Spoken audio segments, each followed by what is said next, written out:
चला तर आज बनवूयात राजस्थानी दालबाटी। तर त्यासाठी 2 वाटी गव्हाचं पीठ, 1 वाटी रवा, अर्धी वाटी बेसन पीठ, नंतर ओवा टाका, चवीनुसार मीठ टाका व तेल गरम करून त्याच्यामध्ये टाका व छान पीठ मळून घ्या। पीठ मळल्यानंतर 15 ते 20 मिनिटे झाकून घ्या व त्याचे लेयर पाडून गोळे तयार करा। गोळे आपण वाफवण्यासाठी ठेवणार आहोत, तोपर्यंत आपण दाल बनवूयात। त्यासाठी गरम तेलामध्ये मोहरी, जिरे, अद्रक लसूण टाका, नंतर बारीक चिरलेला कांदा, बारीक चिरलेला टोमॅटो, नंतर त्याच्यामध्ये लाल तिखट, हळद व चवीसाठी सांबार मसाला टाका व छान मिक्स करून घ्या।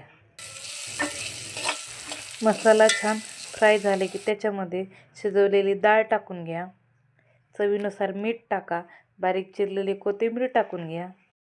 आपले गोळे इथे मस्त वाफवलेले आहेत, तर त्याला बारीक कापून घ्या व बारीक गॅसवर छान तेलामध्ये तळून घ्या।